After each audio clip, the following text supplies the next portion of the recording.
Bismillahirrahmanirrahim. Assalamu alaikum, dear friends and students. This is lecture number 3rd from chapter number 9, Glycolysis General Biochemistry. Dear friends, आज के इस topic में हम ये देखेंगे कि जो ग्लाइकोलाइसिस पाथवे है या जो ग्लाइकोलाइटिक पाथवे है वो किस तरह से रेगुलेट किया जाता है। क्या जो ग्लूकोज की ब्रेकडाउन है वो रैंडमली होती जाती है सेल्स के अंदर, बॉडी के अंदर, या फिर जो ग्लूकोज है वो सम स्पेशल पॉइंट पर इसके ब्रेकडाउन को कंट्रोल भी किया जाता है। अगर उसको कंट्रोल किया जाता है तो फिर वो कौन से ऐसे मैकेनिज़म्स हैं, ये कौन से ऐसे एंजाइम्स हैं जो इसको कंट्रोल करते हैं। क्या हमारा सेल जो है वो बिल्कुल एफिशिएंटली वर्क करता है या इसके अंदर भी कहीं पे कोई कमी कताही मौजूद है जिसकी वजह से ये वेस्ट प्रोडक्ट बना लेता है। इस चीज़ को आज हम यहाँ पे समझेंगे। पॉइंट नंबर फर्स्ट, आपने बेटा जब भी बात करनी है आपने कहना है कि जो सेल है बहुत ही एफिशिएंटली वर्क करता है और ये कभी भी एनर्जी वेस्ट नहीं करता। आपकी बॉडी के जो सेल्स हैं they do not waste energy, वो एनर्जी वेस्ट नहीं करते ऐसे प्रोडक्ट को बनाने के लिए जिसकी उन्हें ज़रूरत नहीं होती।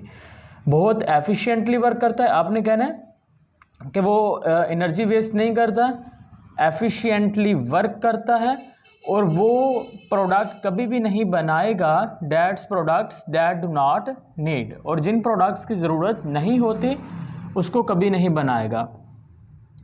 अब हम बात कर लेते हैं नेक्स्ट कि किस तरह से जो ग्लाइकोलाइटिक पाथवे है वो कंट्रोल किया जाएगा, ये रेगुलेट किया जाएगा। क्योंकि ऊपर वाले तीनों पॉइंट इस बात का सबूत दे रहे हैं कि अगर सेल इतना ही एफिशिएंट है अपने काम करने में तो फिर जब सेल को एनर्जी की कम ज़रूरत होगी उस वक्त ग्लाइकोलाइसिस स्लो डाउन हो जानी चाहिए, राइट। और अगर जब सेल को ग्लूकोज या एनर्जी की ज़्यादा रिक्वायरमेंट होगी उस वक्त ग्लाइकोलाइसिस बढ़नी चाहिए, राइट, ताकि एनर्जी ज़्यादा मिले। अब वो कैसे काम करेगा वो हम यहाँ पे समझेंगे। पॉइंट नंबर 1, जितने भी इस तरह के मैकेनिज्म्स होते हैं लिविंग ऑर्गेनिजम्स के अंदर या लिविंग सेल के अंदर, उसको हमेशा फीडबैक इनहिबिशन या आप ये कह लें कि नेगेटिव फीडबैक जो मैकेनिज्म्स होते हैं उसके ज़रिए से कंट्रोल किया जाएगा। अब फीडबैक इनहिबिशन का मतलब ये होता है कि एक मैकेनिज्म को उसी मैकेनिज्म का प्रोडक्ट कंट्रोल करें, उसको क्या कहेंगे, फीडबैक। यानी कि अब देखें होगा कुछ इस तरह से फीडबैक मैकेनिज्म में जो ग्लाइकोलाइसिस जो रिएक्शन है उसका जो प्रोडक्ट होगा, ग्लाइकोलाइसिस जो प्रोडक्ट होगा डियर फ्रेंड्स, वो ग्लाइकोलाइसिस प्रोडक्ट कंट्रोल करेगा। Glycolysis product control the glycolytic pathway. Glycolytic pathway को कंट्रोल करने के लिए ग्लाइकोलाइटिक पाथवे का प्रोडक्ट ही उसको कंट्रोल करेगा। अब कैसे कंट्रोल करेगा, मैं एक सिंपल से एग्जांपल देता हूँ।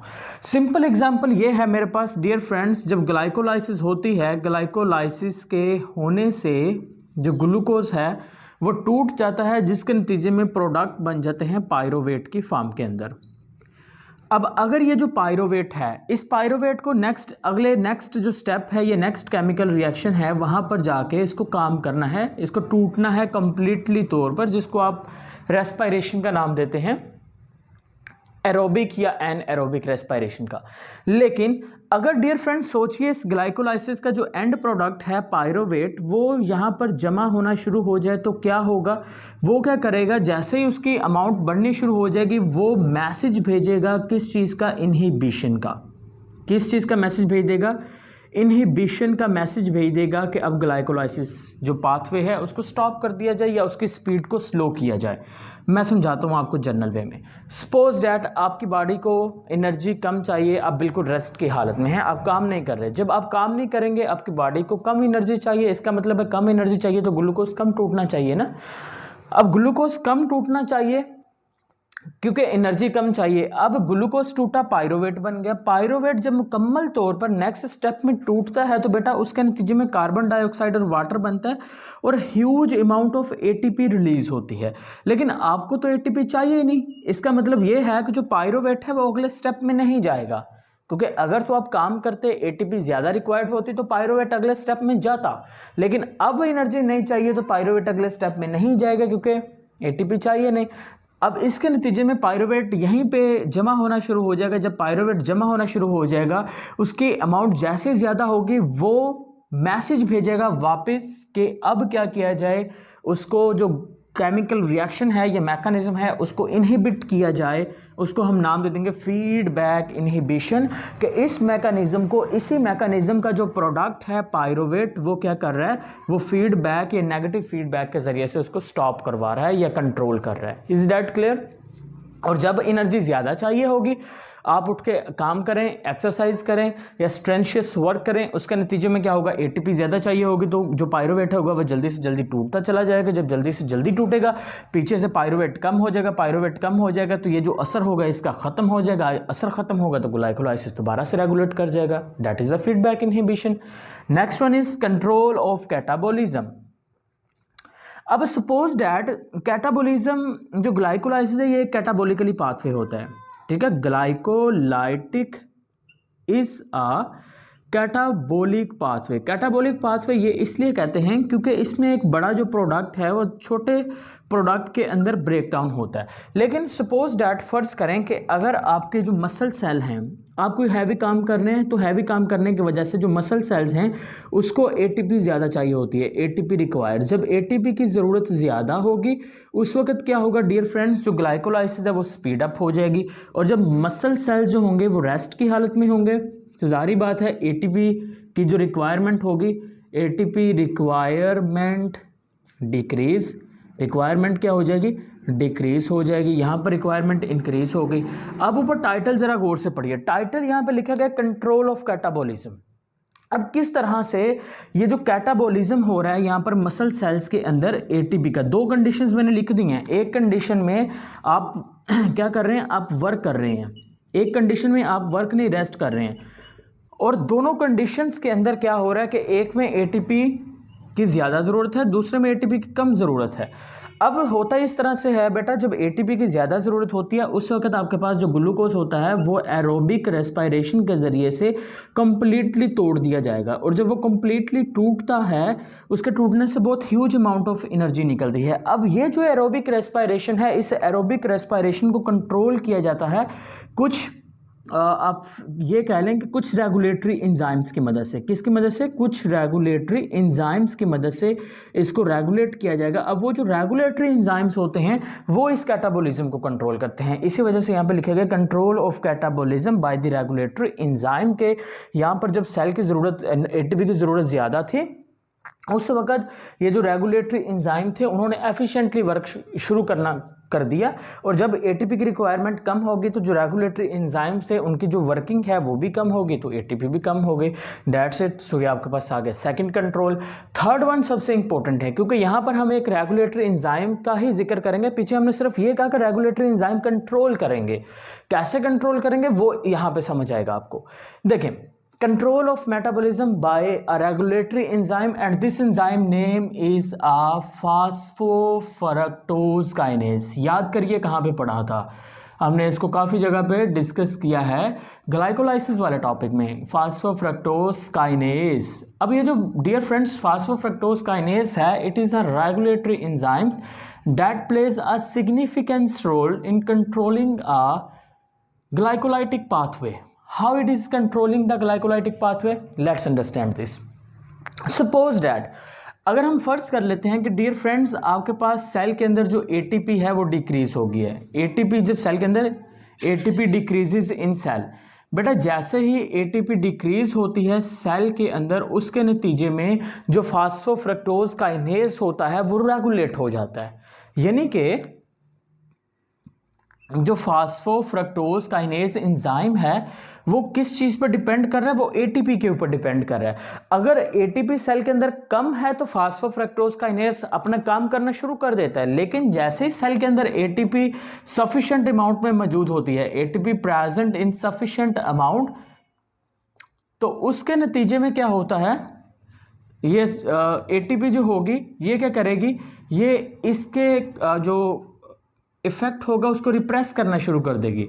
एटीपी क्या करेगी, फास्फोफ्रक्टोज काइनेज को स्टॉप करवाना शुरू कर देगी, जिसके नतीजे में फास्फोफ्रक्टोज रुक जाएगा। फास्फोफ्रक्टोज रुकेगा तो ग्लाइकोलाइटिक पाथवे काम नहीं करेगा because it is a regulatory enzyme.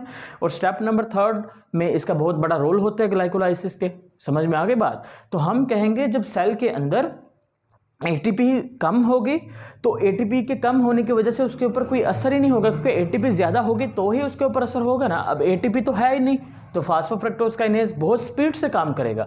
लेकिन जैसे सेल में ATP बढ़ेगी, ATP के बढ़ने से ये जो रेगुलेटरी एंजाइम है फास्फोफ्रक्टोज, ये स्टॉप हो जाएगा। जब ये स्टॉप हो जाएगा, ग्लाइकोलाइटिक पाथवे भी स्टॉप हो जाएगा। Is that clear? यानी कि जब आप काम नहीं कर रहे, ATP सेल के अंदर बढ़ गई, जब ATP बढ़ गई तो फास्फोफ्रक्टोज काइनेज रुक गया, फास्फोफ्रक्टोज काइनेज रुक गया, ग्लाइकोलाइटिक पाथवे भी रुक गया। इसके अलावा एक और रोल होता है, that is a citric acid का, सिट्रिक एसिड रोल। अब ये किस तरह से इन्वॉल्व होता है इस ग्लाइकोलाइटिक पाथवे के कंट्रोल करने में? माय डियर फ्रेंड्स, अगर मैं आपसे बेटा ये बात कर लूँ कि जो ग्लाइकोलाइसिस है, ग्लाइकोलाइसिस के जो एंड प्रोडक्ट होते हैं वो नेक्स्ट जिस साइकिल में जाते हैं वो है सिट्रिक एसिड साइकिल। कौन सा होता है? Citric acid cycle.